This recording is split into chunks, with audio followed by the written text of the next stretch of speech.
तेरा कितना नुकसान हुआ क्या तुझे पता है? अब उसकी भरपाई कौन करेगा? तेरा बाप। देखो, नफा नुकसान धंधे व्यापार में लगा रहता है, लेकिन इसका मतलब ये नहीं है कि तुम मुझसे बदतमीजी करोगे और मेरे पिता से इस तरह से बात करोगे। बहुत गलत बात है ये। तभी ग्राहक ने हरिया का गिरेबान पकड़ लिया। अबे छोटंके, चड्ढी में मूतने के दिन गए नहीं और बाप बाप की बात करता है। शुक्र मना कि तुझे मारा नहीं। आज प्रीतमपुर गांव में मेला लगा हुआ है। तुझसे जो बर्तन मैंने खरीदे थे उन्हें ज्यादा दाम पर बेचने वाला था, पर अब नहीं बेच पाऊंगा क्योंकि तेरे सारे मिट्टी के बर्तन बेकार निकले। मैं तुझे 2 दिन का समय देता हूँ। 2 दिन के अंदर अंदर मुझे मेरे सारे पैसे वापस चाहिए, समझा? इतना कहकर ग्राहक वहां से चला गया। हरिया चुपचाप आंखों में आंसू लिए बैठा रहा। पिताजी, मेरी समझ में नहीं आता कि हम इतनी मेहनत से मिट्टी के बर्तन बनाते हैं, फिर भी हमारे मिट्टी के बर्तन टूट क्यों जाते हैं। ये पहली बार नहीं है कि कोई ग्राहक शिकायत लेकर आया है। हर रोज कोई न कोई आता है और आपको अपमानित करता है। मुझे अच्छा नहीं लगता।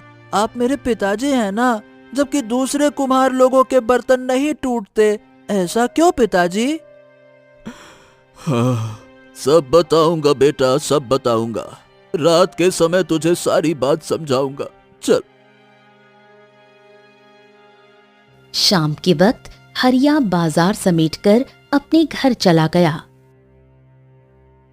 घर पहुंचते ही उसकी पत्नी शांति उसका उतरा हुआ चेहरा देखकर बोली, क्या हुआ? आपका चेहरा क्यों उतरा हुआ है? अरे कुछ नहीं शांति, बस थोड़ी सी थकान हो गई है और कुछ नहीं।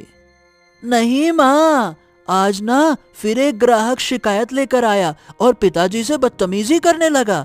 उसने पिताजी का गिरेबान तक पकड़ लिया। हाँ। ये सुनकर शांति के चेहरे पर क्रोध झलकने लगा। उस ग्राहक ने आपका सरेआम बाजार में गिरेबान पकड़ लिया और आपको अपमानित किया और आप चुप रहे। अरे शांति, मैं करता भी तो क्या करता, उसकी शिकायत जायज थी। अरे भाई, तुम तो जानती हो कि हम जो मिट्टी इस्तेमाल करते हैं उसकी गुणवत्ता बहुत खराब होती है। मैंने उसके खिलौने उसी मिट्टी से बनाए थे जो टूट गए। अब 2 दिन में मुझे पैसों का इंतजाम भी करना है। समझ नहीं आ रहा कि क्या करूं, कैसे करूंगा। हाँ। इतना कहकर हरिया गहरी सोच में चारपाई पर बैठ गया और शांति खाना बनाने लगी। मैं समझा नहीं पिताजी, क्या मिट्टी में भी गुणवत्ता होती है? हाँ बेटा, हम जिस मिट्टी से बर्तन बनाते हैं वो जल्दी टूट जाती है। अच्छा, तो फिर अच्छी मिट्टी कहाँ मिलती है पिताजी? बेटा, हमारे गांव में बहुत सारे खेत हैं, जैसे सुखिया चाचा का खेत, धनिया चाचा का खेत। उनके खेतों की मिट्टी बहुत अच्छी होती है, मजबूत और टिकाऊ। हाँ, मगर वो अपने खेत की मिट्टी लेने ही नहीं देते। ओह, लेकिन क्यों पिताजी? क्योंकि गांव के जमींदार का आदेश है कि कोई भी कुम्हार खेत की मिट्टी नहीं ले सकता। हाँ, लेकिन आखिर जमींदार को क्या समस्या है?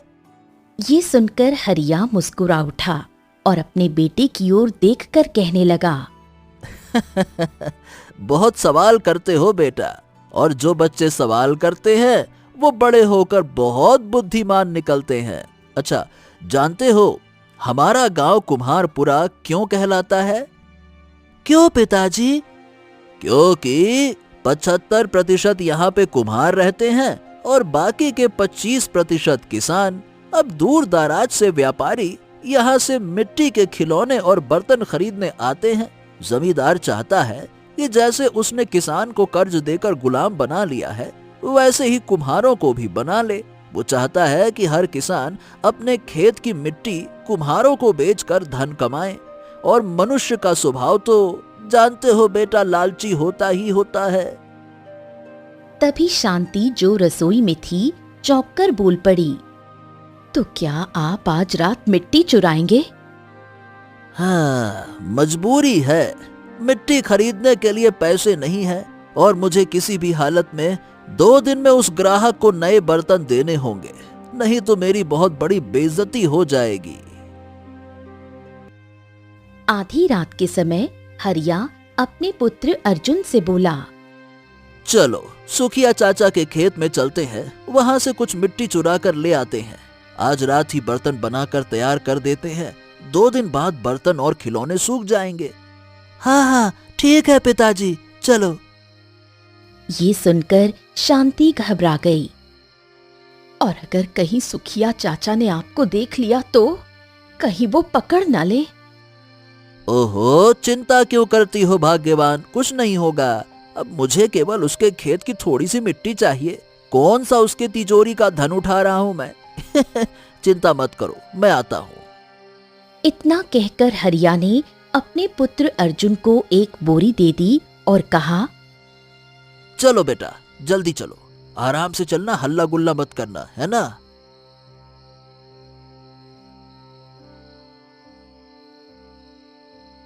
कुछ देर बाद हरिया और उसका 10 वर्षीय पुत्र अर्जुन चुपके से सुखिया चाचा के खेत में पहुंचे।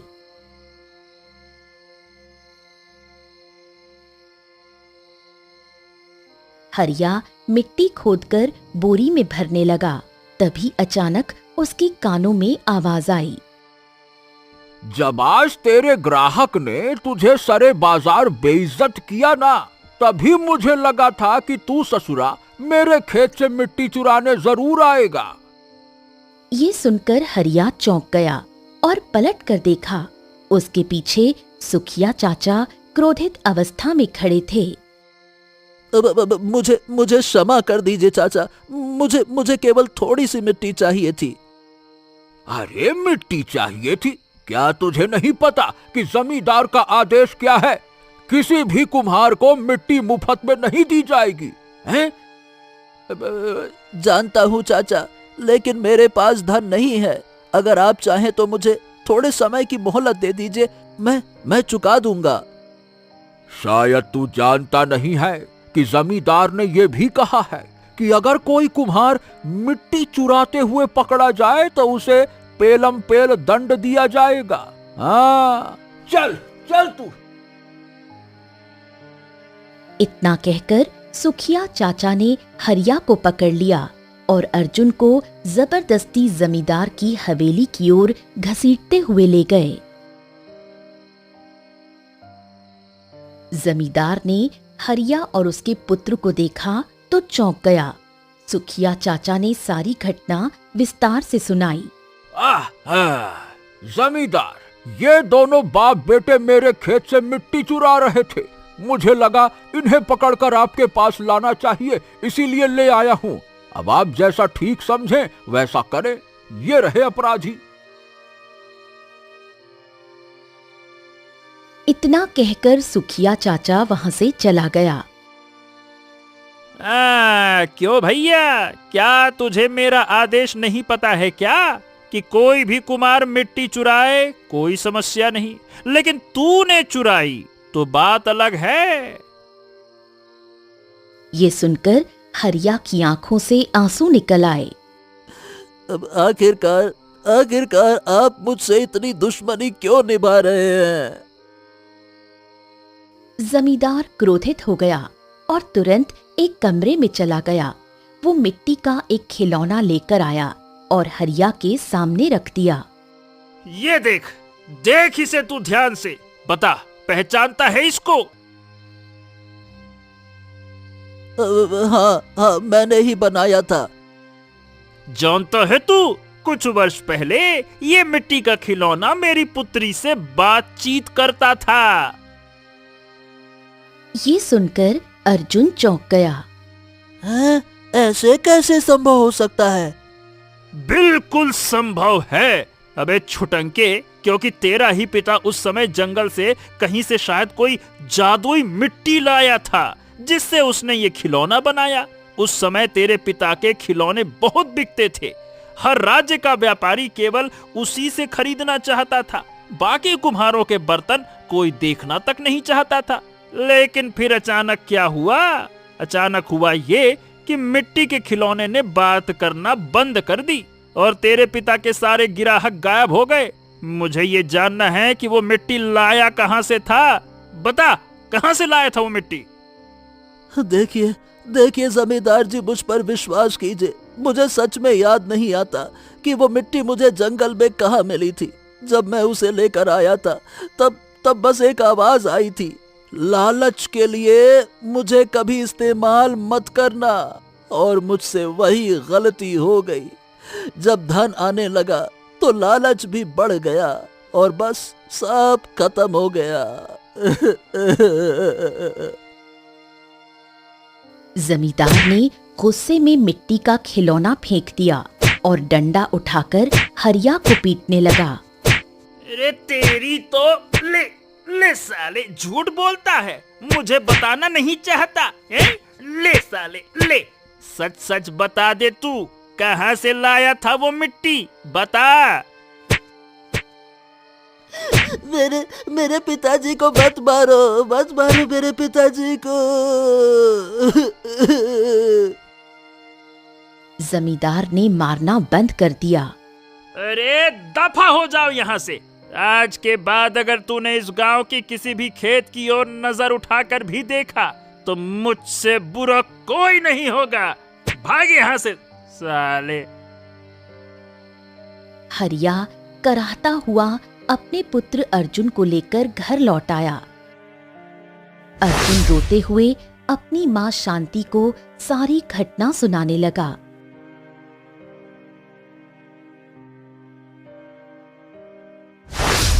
शांति ने हरिया के जख्मों पर मरहम लगाया और रोते हुए बैठ गई।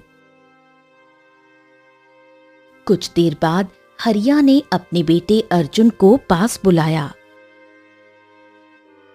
बेटा, तुम तो बहुत सवाल करते हो ना बेटा। आज तुमने जो कुछ भी सुना, क्या उसके बारे में कोई सवाल नहीं करोगे? नहीं पिताजी, आज मैं कोई सवाल नहीं करूंगा। जमींदार ने आपको जिस तरह से मारा, मैं इसे कभी नहीं भूलूंगा। ऐसे कौन मारता है? शांत हो जाओ बेटा, शांत हो जाओ। मैंने जमींदार से जो कहा वो सब कुछ सच था। जंगल में एक जगह है जहां जादुई मिट्टी का शासन है। वो मिट्टी इंसानों से बात करती है, लेकिन अगर कोई लालच से उसका इस्तेमाल करे तो वो मिट्टी उसे बर्बाद कर देती है। बेटे, मुझे तुम पर पूरा भरोसा है। अगर तू इस मिट्टी को दोबारा पा गया तो तू अपनी बुद्धिमानी से उसका सही इस्तेमाल करेगा ना? बोल हाँ। हरिया ने बेटे की आंखों में देखते हुए कहा, हाँ, और अपने पिता के अपमान का बदला जरूर लेगा। बोल हाँ, लेगा ना? इतना कहकर हरिया चुप हो गया। अब जाकर सो जा बेटा। अर्जुन चुपचाप जाकर सो गया।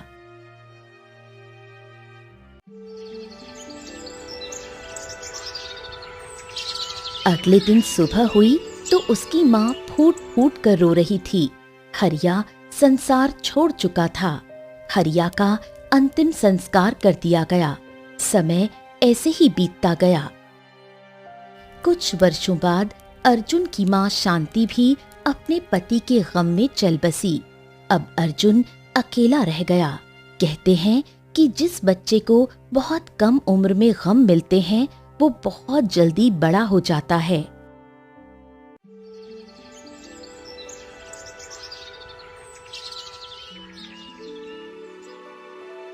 अर्जुन गांव के बाजार में मिट्टी के बर्तन और खिलौने बेच रहा था। अरे भैया, मिट्टी के बर्तन, मिट्टी के खिलौने ले लो। मजबूत है, टिकाऊ है, एकदम ऐसे कि पत्थर पर फेंको चाहे पहाड़ से फेंको, नहीं है ये टूटने वाले। अरे मेरे मिट्टी के बने बर्तन हैं चट्टान से भी मजबूत। ले लो ले लो ले लो, मिट्टी के बर्तन ले लो, मिट्टी के खिलौने ले लो। बहन जी दिखाऊं क्या? देख लो। इसमें तो कोई शक की बात नहीं है अर्जुन भैया। अगर तुम्हारे बनाए हुए खिलौने सच में चट्टान से भी ज्यादा मजबूत हैं, तो लाओ अपने सारे खिलौने मुझे दे दो। इतना बोलकर ग्राहक ने अर्जुन को मुद्राओं की पोटली पकड़ा दी और अर्जुन ने उसे सारे मिट्टी के खिलौने और बर्तन दे दिए। अर्जुन खुशी खुशी अपने घर लौट आया।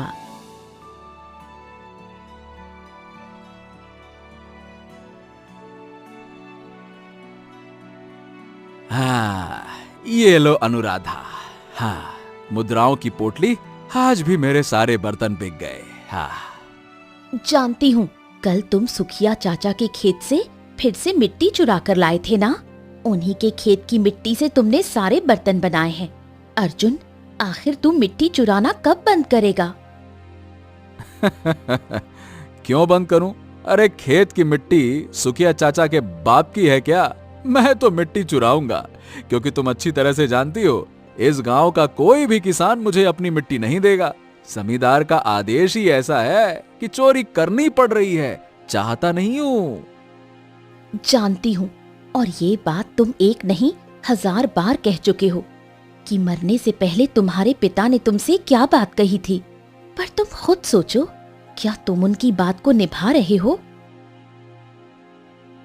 क्या तुमने अभी तक उस मिट्टी की खोज की जिसके बारे में तुम्हारे पिता ने कहा था? तुम तो अब चोरी करने लग गए हो। सोचो अर्जुन, सोचो, जिस दिन जमींदार को पता लग गया, उस दिन वो तुम्हारा क्या हाल करेगा? ये सुनकर अर्जुन की आंखों में खून उतर आया। अगर जमींदार को यह लगता है कि वो मेरे पिता को बुरी तरह से पीटेगा मेरे आंखों के सामने और मैं भूल जाऊंगा, ये उसकी गलत फहमी है। और दूसरी बात, वो मुझे कभी भी किसी भी खेत से मिट्टी चुराते हुए पकड़ ही नहीं सकता। तुम नहीं जानती राधा, जब मेरे माँ और पिताजी मुझे छोड़कर चले गए थे, तब मैं अकेला पड़ गया था। पिताजी से मैंने मिट्टी के खिलौने बनाना सीख तो लिया था, लेकिन मिट्टी के अच्छे खिलौने सिर्फ अच्छी मिट्टी से ही बनते हैं। और जमींदार ने मेरे पास और कोई रास्ता नहीं छोड़ा, क्योंकि उसका आदेश साफ है, इस गांव का कोई भी किसान मुझे चाह कर भी अपनी मिट्टी नहीं देगा। राधा ने अपने पति अर्जुन से कुछ नहीं कहा और चुपचाप खाना बनाने में लग गई। इधर दूसरी ओर बूढ़ा हो चुका जमींदार अपने घर में बैठा था। तभी वहां पर सुखिया चाचा आ पहुंचे। जमींदार, देखो भाई, मेरे कानों में रोज खबरें आ रही हैं कि अर्जुन रात के समय मेरे खेत से मिट्टी चुरा रहा है। हैं? अरे हाँ हाँ हाँ, ये बात तो तुम रोज आकर यहाँ बताते हो, लेकिन अभी तक तुम उसे रंगे हाथों पकड़ तो नहीं पाए। 20 वर्ष पहले तुमने उसके पिता को तो बड़ी आसानी से पकड़ लिया था और घसीटते हुए यहाँ तक ले आए थे। अब क्या हो गया? डर गए क्या?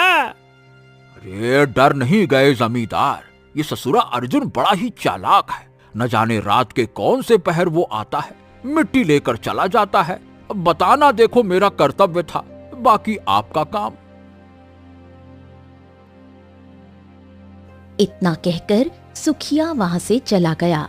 तभी जमींदार की पुत्री रेखा वहां आ पहुंची। पिताजी, आखिर आप अर्जुन के पीछे क्यों पड़े हुए हैं? अरे मिट्टी ही तो चुरा रहा है, सोना चांदी तो नहीं चुरा रहा। जमींदार रेखा की ओर घूरकर देखने लगा और उसका हाथ पकड़कर अपनी पत्नी के पास ले गया। रियो रेखा, ये बता, तुझे बचपन का वो मिट्टी का खिलौना याद है? हाँ याद है। तुम्हारी माँ को शुरू से ही जादू टोने में बड़ी दिलचस्पी रही है। बरसों पहले जब हरिया ने वो मिट्टी का खिलौना मुझे दिया था, तब तुम्हारी माँ ने पहली ही नजर में उसे देखकर कहा था कि उसमें साधारण मिट्टी नहीं है, बल्कि बड़ी ही असाधारण जादुई मिट्टी का उपयोग किया गया है। और तुम्हारी माँ का कहना था, अगर वो मिट्टी उन्हें मिल जाए तो वो अपनी तंत्र मंत्र की शक्ति से कुछ ऐसा कर सकती हैं जो कल्पना से परे होगा। ऐसा क्या होगा जो मेरी कल्पना से परे होगा? रेखा की मां तुरंत एक कक्ष में गई और वहां से एक तस्वीर निकालकर लाई। उस तस्वीर में एक बहुत ही भयानक राक्षस बना हुआ था। ये तो किसी भयानक राक्षस की तस्वीर है। ये हमारे काले जादू की दुनिया का राक्षस है। जादुई मिट्टी के प्रयोग से मैं इस राक्षस को जीवित कर सकती हूं। क्या? मैंने अपनी तंत्र शक्तियों से उस जादुई मिट्टी के बारे में पता लगाया था। अगर उसी जादुई मिट्टी से उस राक्षस की मूर्ति बनाई जाए तो वो मूर्ति जीवित राक्षस में परिवर्तित हो सकती है, और अगर हम इस राक्षस को जीवित करने में कामयाब हो गए तो ये राक्षस हम सबको अमर बना सकता है। बड़े से बड़ा योद्धा या सेना भी इसका कुछ नहीं बिगाड़ पाएगी। हम सारी जिंदगी अमर रहकर सारे संसार में शासन कर सकते हैं। रेखा की आंखों में एक चमक आ गई। हाँ, अब ये ससुरा हरिया जादुई मिट्टी लाया कहां से था, इसका रहस्य उसी के साथ चला गया। परंतु रेखा, मुझे विश्वास है कि उसने इस बारे में अपने पुत्र अर्जुन को जरूर बताया होगा। पिताजी, अगर अर्जुन को जादुई मिट्टी के बारे में पता होता तो फिर वो सुखिया की मिट्टी क्यों चुराता? नहीं नहीं नहीं नहीं बेटा, मुझको लगता है कि कुछ ना कुछ तो हरिया ने जरूर बताया ही होगा। इसीलिए तो मैंने सारे किसानों को ये कह रखा है कि अर्जुन को मिट्टी ना दें। जब उसे यहाँ से मिट्टी मिलनी बंद हो जाएगी तब वो जरूर जंगलों में जाकर उस जादुई मिट्टी की खोज करेगा। बस हमें उसी दिन का तो इंतजार है।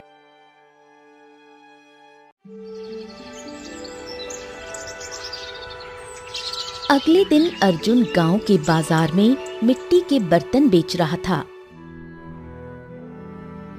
तभी वहां पर जमींदार आ गया। वो गुस्से से अर्जुन की ओर देखकर बोला, अरे ओ मिट्टी चोर, तूने जितनी चोरी करनी थी कर ली, समझा? अब मैं तुझे और चोरी नहीं करने दूंगा। ये मिट्टी के बर्तन क्यों बेच रहा है रे? ये मिट्टी के बर्तन तूने सुखिया के खेत से चुराई हुई मिट्टी से बनाए हैं। ये सुनकर अर्जुन क्रोधित हो गया। और आप ये इतना दावे के साथ कैसा कह सकते हैं जमींदार? अरे खुद को बड़ा चालाक समझता है। सुखिया रोज शिकायत लेकर आ रहा है कि तू उसके खेत से मिट्टी तो चुरा रहा है। अब ये अलग बात है कि वो तुझे रंगे हाथों अभी तक पकड़ नहीं पाया। हाँ, तो जब पकड़ लेना तब ऐसी बातें करना। शक के आधार पर तुम मुझ पर आरोप नहीं लगा सकते, समझे? ये सुनकर जमींदार क्रोधित हो उठा और अर्जुन के सारे बर्तन तोड़ दिए। अरे ससुरे, ले तेरी तो लानत है तुझ पर अर्जुन। बरसों पहले मैंने तेरे पिता को कुत्तों की तरह तेरे सामने पीटा था, चोरी के आरोप में, और तेरी रगों में भी उसी का खून बह रहा है। उसी ने तुझे सिखाया होगा चोरी कैसे करते हैं, है ना? तेरा बाप चोर था और चोर का बेटा चोर ही होता है, और तू भी चोर है, चोर चोर। अरे चोरी चाहे खजाने की हो या मिट्टी की, चोरी चोरी होती है। इतना कहकर जमींदार आसपास की ओर देखकर गरज कर बोला, कान खोलकर सुन लो सब। अब से 24 घंटे इस गांव के हर खेत पर मेरे नौकर पहरेदारी करेंगे। अगर कोई भी कुम्हार मिट्टी चुराते हुए पकड़ा गया तो उसकी खैर नहीं। इतना कहकर जमींदार उसके बर्तनों को ठोकर मारता हुआ वहां से चला गया। अर्जुन चुपचाप अपने घर आया और सारी घटना अपनी पत्नी को बताई। जिस बात से डरते थे वही हुआ अर्जुन। तुम्हें याद है, तुमने बताया था कि जब जमींदार ने तुम्हारे सामने तुम्हारे पिता का अपमान किया था तो तुम्हें बहुत बुरा लगा था। तुमने कहा था कि तुम वो अपमान कभी नहीं भूलोगे, लेकिन आज तुमने अपने पिता का नाम मिट्टी में मिला दिया तुम्हें उस जादुई मिट्टी की खोज करनी चाहिए थी, पर तुम एक चोर बन गए अर्जुन। ये सुनकर अर्जुन रोने लगा। मुझसे गलती हो गई राधा, मुझे तुम्हारी बात माननी चाहिए थी। अब मैं गांव के किसी भी किसान के खेत से मिट्टी चोरी नहीं कर पाऊंगा, बल्कि जंगल में जाकर उस जादुई मिट्टी की खोज करूंगा अब मैं, और सारा जीवन ईमानदारी से काम करके बिताऊंगा। नहीं करनी चोरी मुझे अब। हाँ। इतना कहकर अर्जुन चुपचाप घर से बाहर निकल गया। तभी राधा दौड़ती हुई आई और बोली, कहाँ जा रहे हो तुम? राधा, अब मैं इस घर में तभी लौटूंगा जब मैं उस जादुई मिट्टी की खोज कर लूंगा जिसके बारे में मेरे पिता ने मुझे बताया था। मैं अब भी ये जानना चाहता हूं कि आखिरकार उस मिट्टी का रहस्य क्या है जिसने मेरे पिता को शुरुआत में धनवान तो बना दिया, लेकिन फिर बाद में इतना गरीब कर दिया कि कोई भी ऐरा गहरा नत्थु गहरा उनका गिरेबान तक पकड़ लेता था। मैं जानना चाहता हूं ये रहस्य क्या है।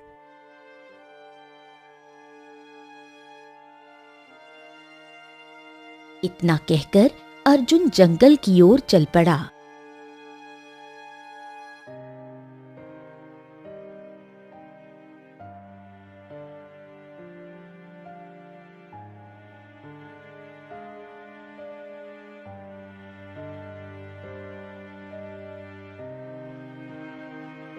अर्जुन कई दिन तक जंगल में भटकता रहा, लेकिन उसे जादुई मिट्टी का नामो निशान तक नहीं मिला। थक हार कर वो एक वृक्ष के नीचे बैठ गया। हाँ, जंगल में भटकते हुए तो कई दिन हो गए, लेकिन मुझे तो कोई भी जादुई मिट्टी का नामो निशान नहीं मिला। लगता है मुझे निराश होकर वापस ही लौटना पड़ेगा। हो। तभी उसके कानों में एक थकी हुई आवाज टकराई। अर्जुन ने देखा सामने एक बूढ़ा व्यक्ति जमीन पर गिरा हुआ कराह रहा था। अर्जुन दौड़ता हुआ उसके पास जा पहुंचा। अरे बाबा, आप इस जंगल में क्या कर रहे हैं? अरे बेटा, जंगल ही मेरा घर है। मैं यहाँ से गुजर रहा था, अचानक से पैर में लग गई और गिर पड़ा। बहुत तेज प्यास लगी है। प्यास के मारे मेरा गला सूखा जा रहा है। अच्छा अच्छा अच्छा, आप चिंता मत कीजिए, मैं अभी पानी की तलाश करके आपको पानी पिलाता हूं, रुकिए। इतना बोलकर अर्जुन तालाब की तलाश में निकल गया।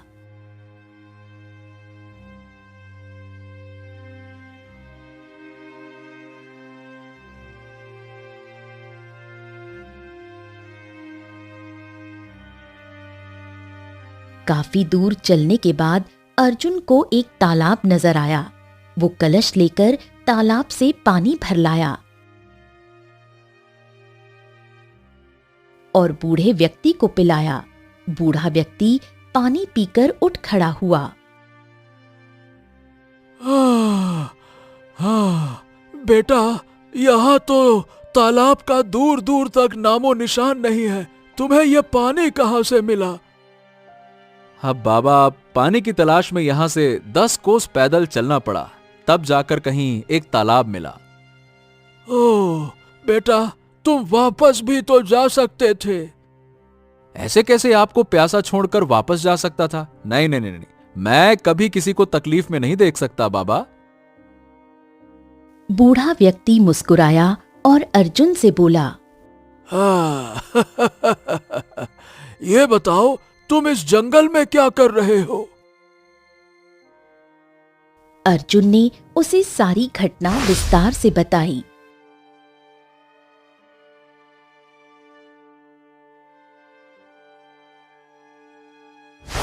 ओह, तो समझ लो, तुम्हें तुम्हारे पुण्य का फल मिल गया है बेटा। सुनो, यहाँ से दाहिनी दिशा की ओर चलो, तुम्हें जादुई मिट्टी मिल सकती है।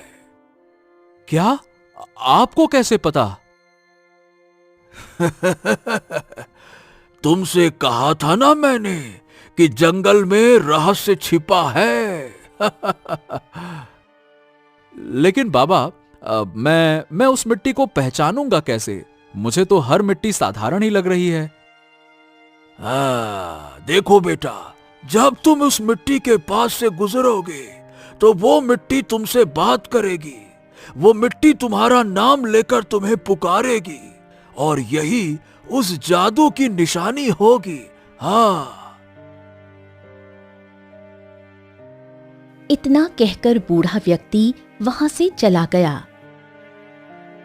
अर्जुन चुपचाप बताई गई दिशा की ओर बढ़ चला।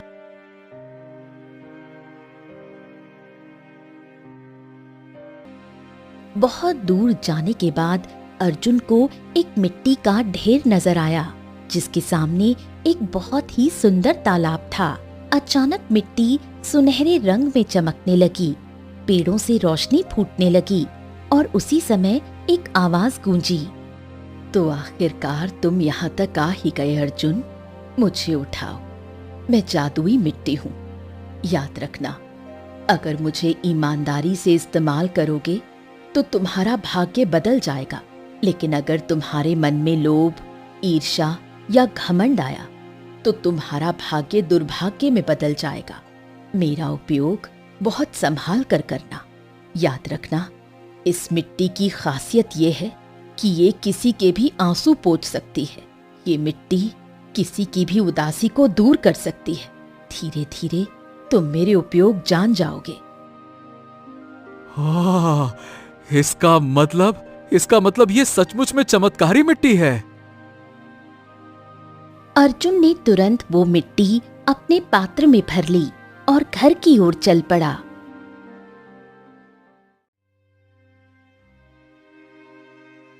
मगर वो अभी आधे रास्ते में ही पहुंचा था कि उसे एक बूढ़ी औरत पेड़ के नीचे बैठी मिली, जो फूट फूट कर रो रही थी।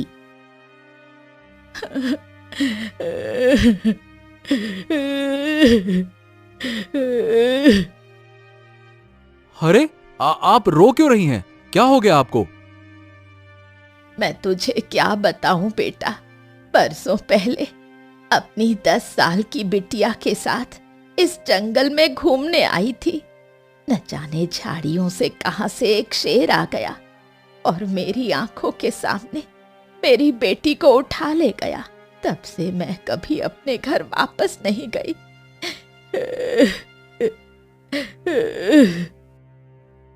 काश मेरी बेटी की कोई तस्वीर या मूर्ति मेरे पास होती तो उसे देखकर ही मैं अपना बचा हुआ जीवन काट लेती। ये सुनकर अर्जुन चौंक गया। हो, आपका दुख सुनकर मुझे बहुत बुरा लगा। मैं एक कुम्हार हूँ, मिट्टी के बर्तन और खिलौने बनाता हूँ। आप मुझे बताइए, आपकी बेटी कैसी दिखती थी? मैं आपकी बेटी की मूर्ति बनाने का पूरा प्रयास करूंगा। उसे देखकर शायद आपका मन थोड़ा हल्का हो जाए। बूढ़ी औरत के होठों पर एक चमक आ गई। वो अर्जुन को अपनी बेटी का हुलिया बताने लगी। कुछ देर में अर्जुन ने वैसी ही एक छोटी सी गुड़िया जादुई मिट्टी से बना दी और बूढ़ी औरत को दे दी। अचानक रंग बिरंगी रोशनी से वो मिट्टी की सुंदर गुड़िया एक वास्तविक लड़की में परिवर्तित हो गई। मेरी बेटी जीवित हो गई। बरसों बाद मुझे मेरी बेटी मिल गई।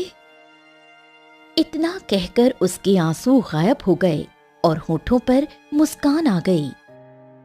अरे वाह! इसका मतलब जादुई मिट्टी ने सच कहा था।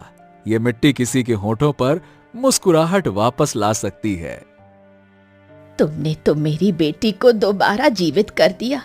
क्या नाम है तुम्हारा बेटा? मेरा नाम अर्जुन है। मैं कुम्हारपुर गांव का रहने वाला हूँ। तुम्हारे साथ जो भी चमत्कार हुआ बूढ़ी अम्मा, कृपया करके बस इसे किसी को बताना मत। इसे हमेशा ही रहस्य रखना, ठीक है ना? चलो अब मैं चलता हूँ। इतना कहकर अर्जुन वहां से चला गया।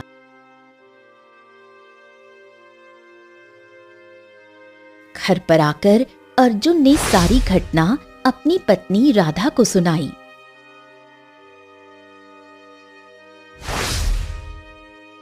बहुत अच्छा हुआ अर्जुन, तुमने अपने पिता का सपना पूरा कर दिया। अर्जुन ने दिन भर जादुई मिट्टी से खिलौने बनाए।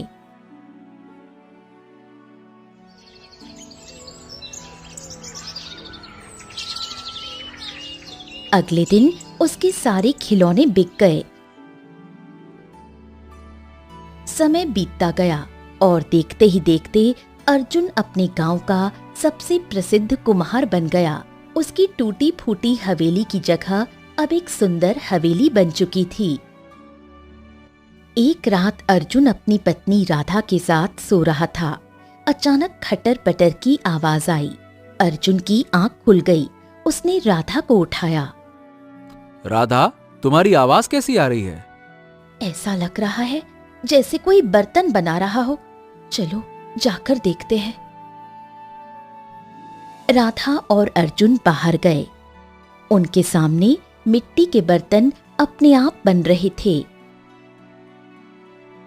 अरे राधा, राधा, ये तो चमत्कार हो गया। मिट्टी के बर्तन तो अपने आप बन रहे हैं। हाँ हाँ, और कितने सुंदर बर्तन बन रहे हैं। तभी जमींदार अपनी पत्नी और पुत्री रेखा के साथ तलवार लेकर आ पहुंचे। मुझे इसी दिन का तो इंतजार था। जमींदार, तुम यहाँ क्या कर रहे हो? अरे मूर्ख, अब ये सच सच बता तू कि ये जादुई मिट्टी तू कहां से लेकर आ गया। जब तेरा भाग्य बदलने लगा और तू गांव का सबसे प्रसिद्ध कुम्हार बन गया, तो ही मुझे समझ में आ गया कि बेटा तू जादुई मिट्टी दोबारा पा गया है। वही मिट्टी जो तेरे पिता हरिया के पास थी। अर्जुन चौंक गया। देखो, मिट्टी के बर्तन अपने आप बन रहे हैं। अरे देखती क्या हो, इस सारी मिट्टी को उठा लो। जमींदार की पत्नी ने मिट्टी को छुआ। अगले ही पल मिट्टी से काला धुआं निकला और वो एक सुंदर स्त्री में बदल गई। मूर्ख, क्या तुझे पता नहीं है कि इस मिट्टी को अगर कोई अपवित्र इंसान छुएगा तो उसका बुरा हाल होगा। कौन हो तुम? मैं मिट्टी की देवी हूँ, जादुई मिट्टी की मालकिन। सुंदर स्त्री ने अर्जुन की ओर देखा। तुम्हारा मन लालच से मुक्त था। तुम्हें जो बूढ़ा व्यक्ति जंगल में मिला वो मैं ही थी। मैंने तुम्हारी परीक्षा ली थी कि तुम जादुई मिट्टी के लायक हो या नहीं। तुम्हारे पिता हरिया भी उस परीक्षा से गुजरे थे, मगर वो लालची हो गए। उनका भाग्य बिगड़ गया, पर तुमने उनकी तरह नहीं किया। तुम जब से धनवान बने लोगों की मदद कर रहे हो। तुमने सबसे पहले मदद उस बूढ़ी औरत की थी जिसकी बेटी को शेर खा गया था। सुंदर स्त्री ने जमींदार की ओर देखा। मूर्ख, हरिया ने जो मिट्टी का खिलौना तुम्हें दिया था और जो खिलौना तेरी बेटी से बात करता था, वो इसलिए बात करता था क्योंकि तेरी बेटी का मन कोमल था। बच्चों का मन बुराई से दूर होता है, इसलिए मिट्टी की जादुई शक्ति सामने आई। तभी वही बुजुर्ग औरत 2 सैनिकों के साथ आ पहुंची जिसकी बेटी को जंगल में शेर खा गया था। आप वही बुजुर्ग औरत हैं जो मुझे जंगल में मिली थी? मैं इस राज्य की महारानी रुक्मणी हूँ। सालों पहले अपनी पुत्री के साथ जंगल में गई थी। तुम्हारे सामने मेरी बेटी शेर द्वारा मारी गई। तब से मैं महल नहीं लौटी। अब तुमने मेरी बेटी को दोबारा जीवित कर दिया। मैं तुम्हारा धन्यवाद करने आई थी, मगर मैंने जमींदार की साजिश भी सुन ली। जमींदार, उसकी पत्नी और बेटी को पकड़कर कारागार में बंद करो। अब वो कभी भी बाहर नहीं निकल पाएंगे।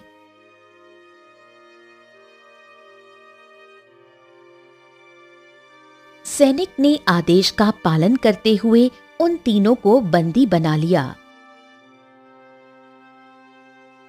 तुम्हारा शत्रु खत्म हो चुका है। बरसों पहले तुम्हारे पिता हरिया लालची हो गए थे।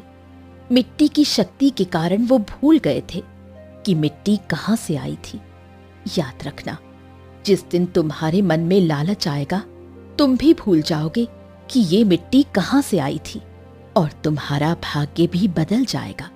मगर मुझे नहीं लगता कि तुम अपने पिता जैसे बनोगे। ऐसे ही मदद करते रहना।